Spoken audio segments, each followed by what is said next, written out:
What's up, baseball fans? Welcome to another edition of the KBO Power Rankings. If you are looking for more baseball content, feel free to subscribe down below, but let's not waste any more time. Let's get started. Coming in at number 10 this week, a new team in the 10 spot, the Hanwha Eagles. For the first time this year, a team other than the Wyverns are in last place, and it's the Hanwha Eagles. They went 0-6 for the week, getting swept by both the Twins and the Wyverns. The pitching, which has been a bright spot for the Eagles this year, let up 44 runs this week, and the offense only mustered up 17 runs. That is a recipe for a winless week. The Eagles will look to bounce back this coming week. And at number 9, for the first time this year, the SK Wyverns. I'll admit, I didn't think this would happen, but for the first time this year, the Wyverns are not at the bottom of the standings or at the bottom of my power rankings. They lost the first 2 games of the week to the Bears, but they went on to win the next 4 games. Can the Wyverns bring this winning streak into the next week? At number 8, I have the Lotte Giants. The Giants came into this week looking to right the ship after a 5-0 start to the year, but going 4-8 since. They didn't change their fortunes much as they went 2-4 on the week, losing 2 of 3 to the Giants and the Bears. The Giants had trouble putting runs on the board against the Lions and the Bears, only scoring 17 runs on the week. There were a couple of bright spots though, as Dan Straley threw 6 1/3 shutout innings, and they did have an extra innings win against the Bears on Sunday to end the week. They'll look to bring that momentum into the next week. At number 7, I have the KT Wiz. The Wiz, in my opinion, have to be the most frustrating team this year so far, alongside the KBO Heroes, going 3-3 for the week. However, the pitching continues to be atrocious, allowing 36 total runs this past week. It's not just the starting pitching though, it's also the bullpen, as they allowed 16 of those 36 runs.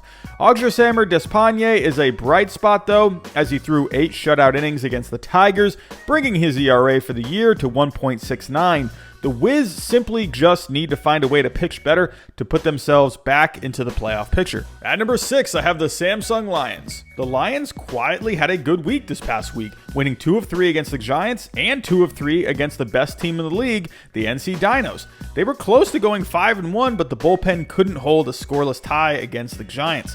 The big win this week was on Friday against the Dinos, in which they went into the 9th down 4-3, but scored 2 runs in a walk-off win. The pitching for the Lions this week, minus an 18-7 loss to the Dinos, was phenomenal, allowing only 8 runs in those 6 games before the 18-7 loss.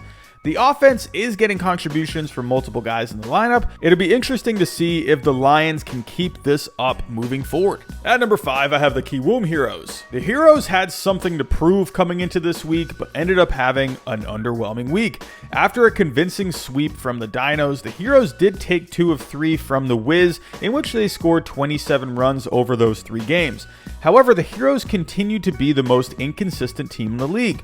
One bright spot though is Eric Jokic, who is pitching out of his mind right now. He's 4-0 on the year with an ERA of 0.90 and a WHIP of 0.87. The Heroes will look to pick up the pace going into next week. At number 4, I have the Kia Tigers. After a great week last week, the Tigers stumbled a bit this week, losing 2 of 3 to both the Wiz and the Twins. On Friday, the bullpen had a tough game and a loss in which they allowed 4 runs after the game was tied 2-2 in the 8th. Preston Tucker continues to be one of the best offensive players in the league with a .326 average, 6 homers, and 25 RBIs. The starting pitching and bullpen will need to improve this coming week to keep the Tigers near the top of the league. At number 3, I have the Doosan Bears. Another solid week for the Bears, taking 2 out of 3 against the Wyverns and the Giants. What stuck out to me though was their biggest weakness so far this season. The pitching was a lot better this past week. Last week, the Bears had a combined ERA of 6.53, but after this week, that was lowered down to 5.59. Still not great, and it still ranks at the bottom of the league, but it is a step in the right direction. Not one starter for the Bears this week allowed more than 3 earned runs. If they can keep stringing together good performances in the rotation, combined with an offense that ranks 4th in the league in runs, this Bears team could end up being really scary. Jose Miguel Fernandez continued to just hit everything in sight. Hitting 363 for the week, which gives him a 468 average on the year, along with 23 RBIs that ranks second in the league. At number 2, I have the LG Twins. The Twins keep rolling along, sweeping the Eagles and taking 2 of 3 against the Tigers to go 5-1 on the week. After allowing 4 runs in 6 innings last week to the Wiz, Casey Kelly turned things around against the Eagles this week, striking out 10 over 6 innings. Roberto Ramos continues to tear up the league, hitting 3 more homers this week to bring his total on the year to 10, along with 5 more RBIs that brings his total to 21 to go with an OPS of 1.263.